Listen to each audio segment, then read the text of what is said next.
감사원은 지난해 산사태로 인명피해가 발생한 원인 가운데 하나로 산사태 기초조사를 엉터리로 진행한 산림당국의 직무유기를 지목한 바 있습니다.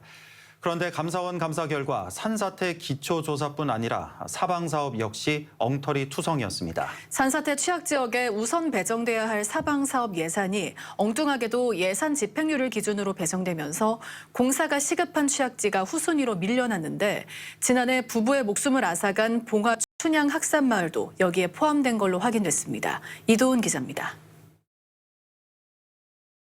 새벽에 발생한 산사태는 50대 부부의 목숨을 순식간에 앗아가 버렸습니다. 살아남은 주민들은 흙물에 라면을 끓여 먹어야 했습니다. 답답하고 마고 말고지요. 죽을 지경이죠. 사는 게 아니죠. 아침에 일하다 보니까 배가 고파가 라면 이 흙물 이거 말고 끓여가지고 라면 한 개 끓여 먹고. 2명이 숨지고 주택 20여 채가 완전히 사라져버린 봉화군 춘향면 학산리 산사태. 그런데 이 마을의 피해가 비단 기록적인 폭우 때문만이었을까요? 기초조사와 실태조사를 거쳐 지정되는 산사태 취약지역. 산림보호법은 산사태 취약지로 선정된 곳에 사방사업을 우선 시행하도록 하고 있지만 산림청은 예산 집행률이라는 엉뚱한 기준을 가져와 사업비를 배분했습니다. 산사태 위험이 큰 순서가 아니라 전년도에 예산 집행을 많이 한 곳부터 사방사업을 우선 밀어준 겁니다. 그 결과 충북과 전북, 경남의 사방사업 예산이 가장 많이 늘었는데 감사원 감사 결과 이 지역들은 공교롭게도 사방사업 대상지 가운데 산사태 취약지 비율이 상대적으로 낮은 곳들이었습니다. 즉 산사태 위험이 큰 지역보다는 공사 난이도가 낮아 빨리 끝낼 수 있는 지역에 우선 예산을 배정하다 보니 산사태 취약지가 적을수록 예산 확보가 더 수월한 구조가 만들어진 겁니다. 전국적으로 지난 3년간 지역에서 국비를 요구한 사방댐 물량 1,800여 곳 가운데 산사태 취약지는 500여 곳에 불과했습니다.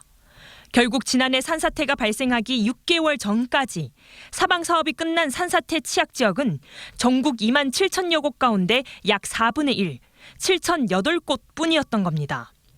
이 지자체나 지방산림청 등이 취약지역에 대해서 사방사업을 실시하는지 여부를 산림청 차원에서 제대로 지도감독을 했었어야 됐거든요. 그런데 그런 지도감독을 하지 않다 보니까 22년 말 기준으로 2만여 개소가 사방사업이 이루어지지 않아서 산사태 위험에 그대로 노출되어 있는 실정이었습니다.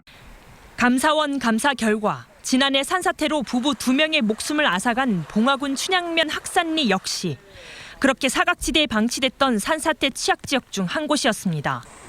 학산리는 산사태 발생 5년 전에 이미 산사태 취약지역으로 지정됐지만 사방사업은 부부가 숨지는 그날까지 끝내 이뤄지지 않았습니다. 2011년 16명이 숨진 서울 우면산 산사태를 계기로 산림보호법이 크게 개정되면서 국내 사방사업 기준도 대폭 강화됐습니다. 유리창 째고 막 나오라고 했는데 지나가 안 나가지고 이 엄마가 막 2시간 동안을 울고 지나.